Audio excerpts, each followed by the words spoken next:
Sì, il mio posto è stato occupato.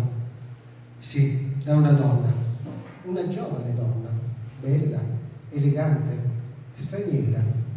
Le regalo un sorriso, mi regala un sorriso. Lei deve essere armena.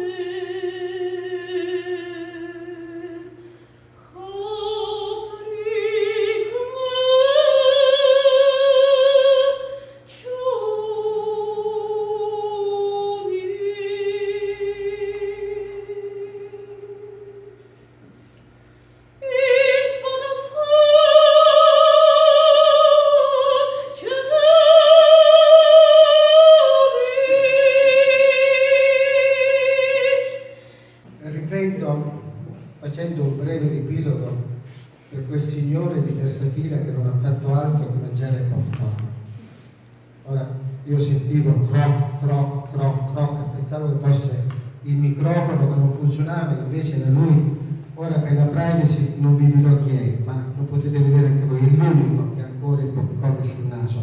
Comunque nel film in pochi minuti sono successe alcune cose e siamo passati dal sipario dipinto, ma erano le foto, poi quella più inquietante con l'Ararat sullo sfondo, e poi il monastero, e poi il bambino che gioca a palla, ma la palla è la luna e la vede un altro bambino, e poi applaude al padre pianista. E siamo arrivati a questo punto, a questo dialogo che per economia di mezzi farò io, sollevandomi sulle punte quando faccio il pianista e abbassandomi, perché è piccolo, abbassandomi il più possibile quando faccio il bambino, e spero di non fare come durante le prove, quando ho fatto ridere tutti, perché mi alzavo quando facevo il bambino e mi abbassavo quando facevo il pianista. Comunque, per concludere, il fumo fa male.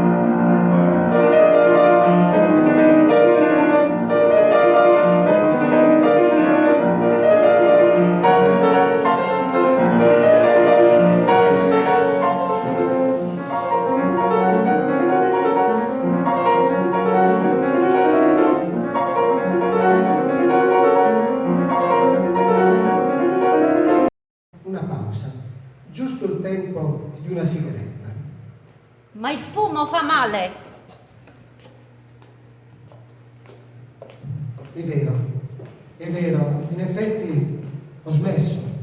Fumavo con un turco, ma ora sto con gli armeni.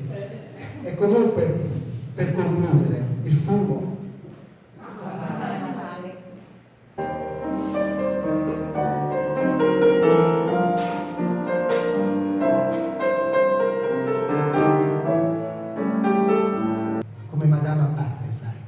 immaginatela, qui, ora, non è ancora grassa e sfiorita, anzi è radiosa, ora è in Armenia, è felice e ancora non sa quello che farà fra poco, ma concentriamoci sull'attimo e lasciamo che il tempo scorra all'indietro, poeticamente veloce. Siamo a teatro, stiamo già a teatro, le luci un po' si abbassano e potete, se volete, chiudere gli occhi, ma è meglio se non lo fate. Vi lasciate sorprendere ad occhi aperti dalla magia del film. La scena si anima e si emoziona anche il piano, anzi suona addirittura l'orchestra.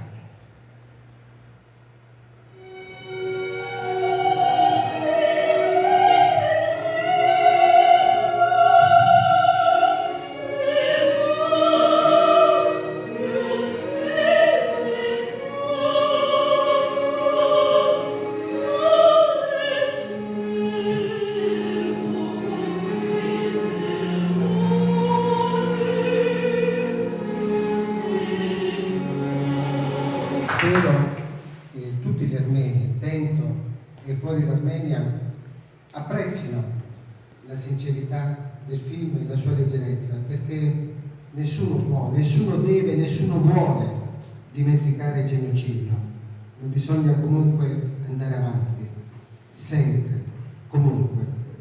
I non armeni scopriranno o conosceranno meglio l'Armenia e le sue tradizioni e se ne innamoreranno, come me ne sono innamorato io, e di più resteranno affascinati dalle musiche di Khachaturian e Komitas, che abbiamo in parte ascoltato, e dall'opera lirica Anush, con il suo finale toccante e indimenticabile, degno del miglior Donizetti, ma nel film non c'è ancora.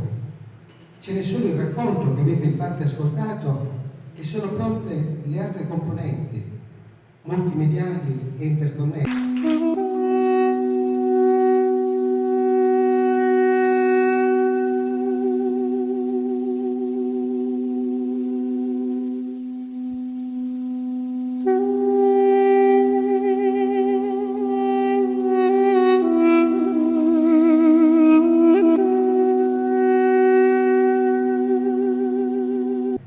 Questo popolo che ha sempre difeso la propria identità senza cercare mai di imporre ad altri i propri valori.